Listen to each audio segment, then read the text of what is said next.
Alright YouTube, real quick video. I have no idea where I left off. Water line's in, I don't know if you can see over there. Somewhere right there. Down below on the right you see a little blue yard hydrant. I threw that in line. That's all 1 inch black water line, and then every fitting is brass. So it's about 5 feet right at the well. Then 5 feet all the way down on through. About 6 feet right here because it crosses the driveway. Wanted to make sure that it was plenty deep. Did a bunch of grader work. As you can see, this is a big old mess. My door is in, my back door. Open it up real quick, show you the front door. Just for poops and giggles. So we're closed in now, like I guess officially. Okay, all washed out. There's a line that comes out here from my wash machine. I haven't done my drywall yet.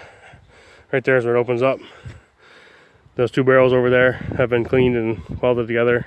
Holes drilled in them. I got some number 2 stone there and some more there. I'm gonna dig a hole, put about 1 foot of stone, put those barrels in, fill the rest with stone, landscape fabric, fill it in. Oh, okay, so this was also washed out because this is where the water line came in. So got the water line up in. It fed okay through the 4-inch PVC that I had put up through the slab. Here's my vent, just a spare vent. Gotta buy an elbow for that. Underneath here, my 1,000-gallon cement tank, I guess you'd call it. My septic tank, but it's a cement, concrete, whatever you know. On down through here is my leach field. Basically goes out, distribution boxes right here-ish. And then I did the dome-shaped ones all the way down through. We dug it all out, got all the overburden off the top, all that kind of crap. Just one pass down through with the backhoe. And then I brought sand down, just basically this kind of sand right here from up on the hill. And made a long run, made it pretty much level. About 1/8 to 1/4 of an inch drop on every 10-foot section. Or, it was like a 30-second drop or whatever. Just on the side of the line of the bubble on the level for each 4-foot piece of that ADS. Like ADS was the system that I used. So I got this pretty well backfilled, just enough to, it'll at least settle and protect the tank. It's a nice slope down through here. Gotta push a little bit of that over. Gotta do a little bit more filling. But yep. So that's done. Windows are in. I can't remember if you guys even saw that. The roof was done. I'm pretty sure you saw that. I got the house wrap on. Still got a house wrap my gables. What else we got going on? That's pretty much it for now. That yard hydrant. We always call them a spigot. Something you'd see at a farm. It's something I've always wanted to do. Not always, but the idea is the garage is going to be somewhere in the vicinity of the grader. We've done a bunch of grader work here. That's same guy that lent me the backhoe, lent me the grader. So we got the driveway, instead of being sloped this way, it's sloped that way. There's a nice cut all the way down through. Plus we got all that sand and we used it for fill. If you guys don't remember, it stopped right about here. So I've got all that I put in, all that. I added, probably 1 foot or 2 there. Just gradually sloping everything that way. Just trying to get it fill in place where it can settle for a year. And then you'll be able to actually work it. I don't think anything has really changed in here other than the doors. So you can see I still need to seal them up. Stuff like that. But yeah, so far we're happy with everything. Got my wire from my well. Here's my well pump. Got some brand new line. A lot of people don't use this anymore. Oh, went out of focus. But it's cheap enough. 1-inch poly line, the 160 PSI. Here's my electrical stuff. I got this, and then there's another wire under here. It's a ground wire. From my pedestal to my panel box, which is over there in the box. I'm not gonna open that. Sorry guys, I talk real fast. But as you can see, everything's brass. It's just sitting there. What I did is I laid my pump out. Then I put my brass fitting on, and I know I have water line. Okay, so water line next. This is next. Got my wires. Okay, so I got my splice kit. I got my extra heat shrink that I'm gonna run over top. I got my heavy duty Super 88 and Super 33. And this is supposed to be a better one from the electrical place. I laid the whole thing out to make sure I have everything there. I haven't decided exactly. I was planning on doing I thought they only sold that in 100-foot rolls, so I was going to do 50 feet and then put the check valve, and then do the last 100 feet.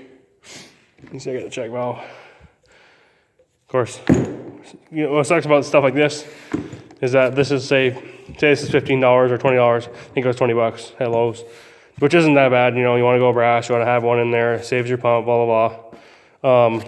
But then you can't just adapt. It's a 1-inch one, but you can't put it directly on line. So you gotta go buy another one of these. These are between $11 and $15 a piece. I bought 100 of them. So yeah, then I just went on up through and made sure I have everything. Here's a little boot deal to keep it from slapping against the sidewalls. I got the wire. I had it all laid out to make sure I have everything I need on this nice big set of sawhorses. So now we're starting to get organized a little bit better. So I'm happy I almost didn't do the hydrant over there. What had happened was we were missing something. I can't remember what it was. We were missing something for the pitless adapter, but we were going to do it all in one day. We decided just to get it backfilled instead. That way we could drive the car and truck across it. And then later during the week, me and my uncle did the pitless adapter. And then we didn't have the backhoe anymore, so I said maybe I'll start doing some research and try to figure out how to put one of those spigots in.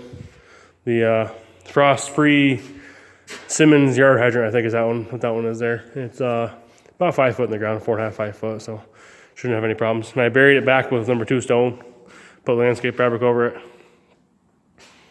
Oh, there, 6.5 minutes of me blabbing along.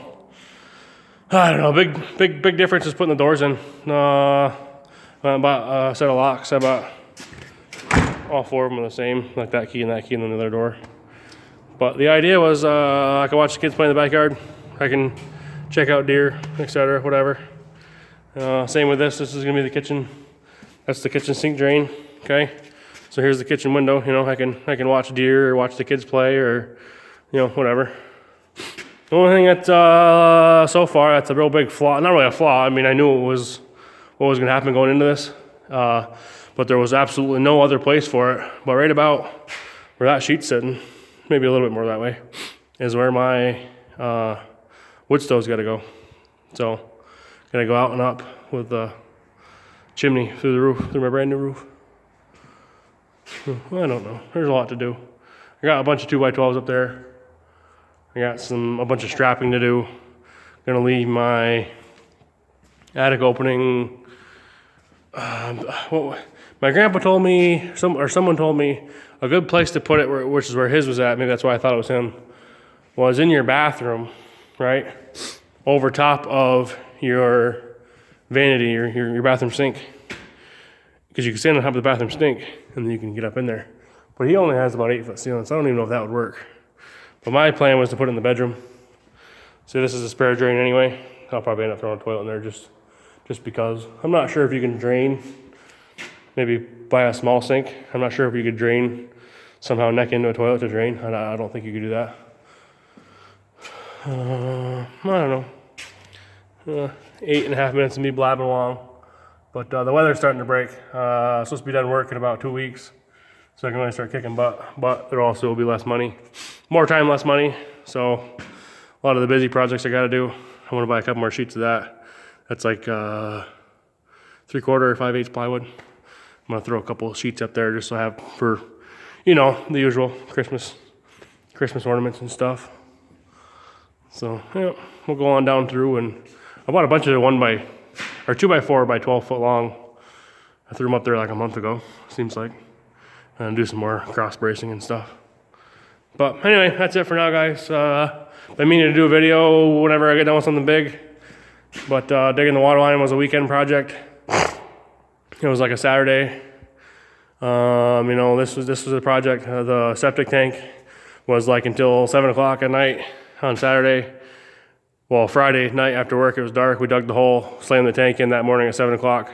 Worked till, 7, 8 o'clock at night. And then the same thing on Sunday, just trying to get everything backfilled.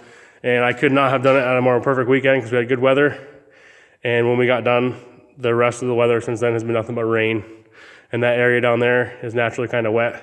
So I got all that sand in there just in time before you could not drive in it. It really sucks when you're trying to operate a Bobcat or a backhoe or something and you have to take a load of sand in with you just to drive on where you're trying to go. It's very, very time consuming. So glad to get that done. But that's good enough for now, and we'll catch you guys later.